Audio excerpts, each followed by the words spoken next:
Hello, everyone, and welcome back to the Bella Warmel Show.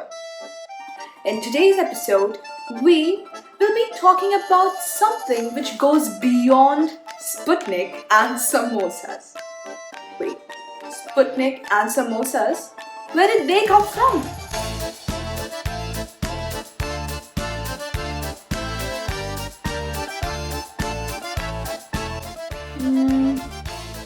Well, you have guessed it right. In today's episode, we will be talking about that soulful bridge, that deepened connection which binds India's relationship with Russia.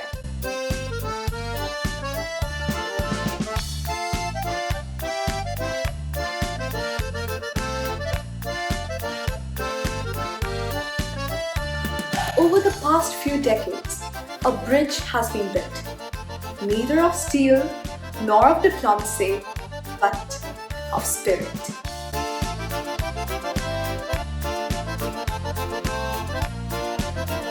It joins the snowy steppes of Russia with the sun-baked plains of India.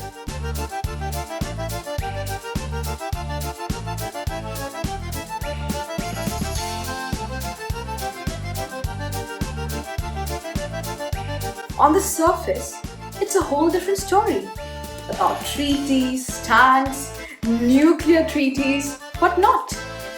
But if you listen closely, it's a whole another world.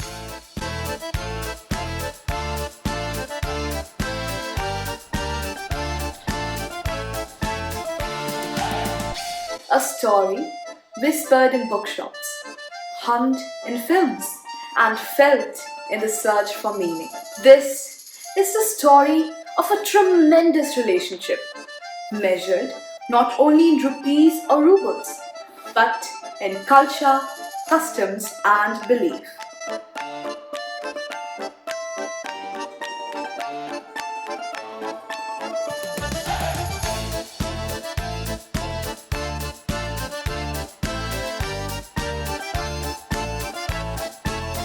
The story begins long before Bolshevik Revolution and the Indian independence. In the late 19th century, a Russian painter and philosopher, Nicholas Roerich, traveled India extensively. He didn't just paint landscapes.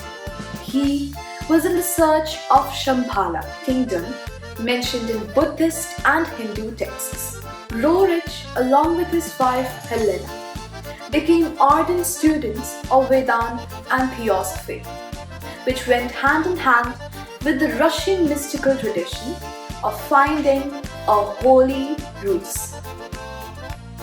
Around the same time, the writings of Leo Tolstoy began reaching India. His writings on non-violence, moral resistance, and simplicity struck a deep chord within the young lawyer in South Africa, Mohandas Karamchand Gandhi. Here, Russia and India weren't just nations, but kindred spirits in a philosophical quest. After the political foundations were laid in the 1950s, the Soviet Union became India's cultural curator to the world.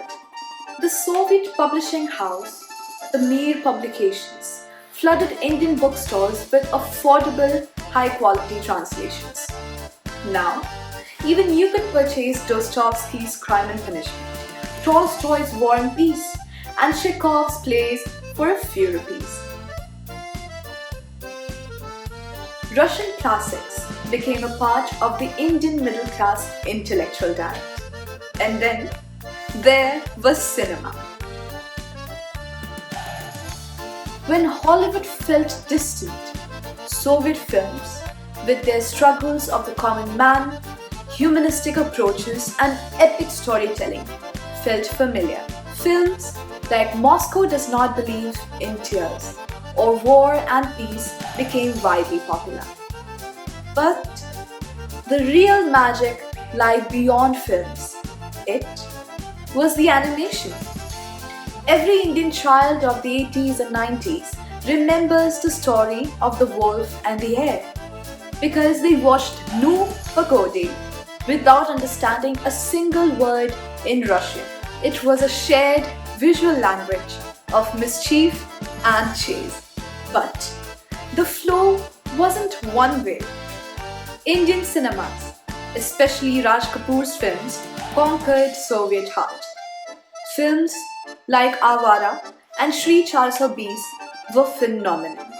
Raj Kapoor's Tram, The Avara, sang of dreams and justice, which mirrored the Soviet everyman.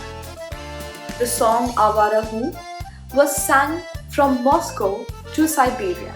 Both Russian and Indian cultures at their core are spiritual and metaphysical. They ponder upon the big questions. The words of Fyodor Dostoevsky, grappling with God, guilt, and redemption in The Brothers Karamazov, found ardent readers in India. His existential questions felt strangely akin to the texts in Upanishads and the Bhagavad Gita. However, after the USSR fell, this spiritual channel exploded. Indian yoga and meditation found its way to the Russia of 1990s. For them, it wasn't just exercise. It was the complete understanding of life. Ayurveda followed, showing a holistic vision of health. Conversely, in India, Russian Orthodoxy finds its quiet reverence. For instance, the St. Michael's Church in Mumbai.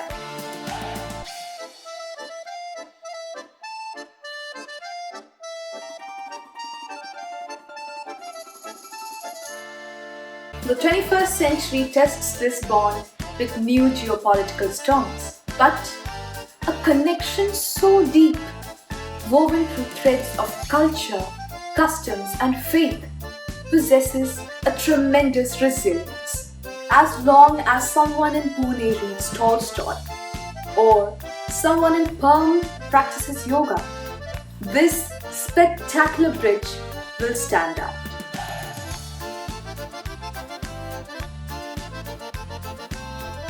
If you are a wanderer and wanderer like me, you have landed at the perfect spot. Do not forget to like and subscribe this channel and listen to the Bella Wamil Show. Till then, see you.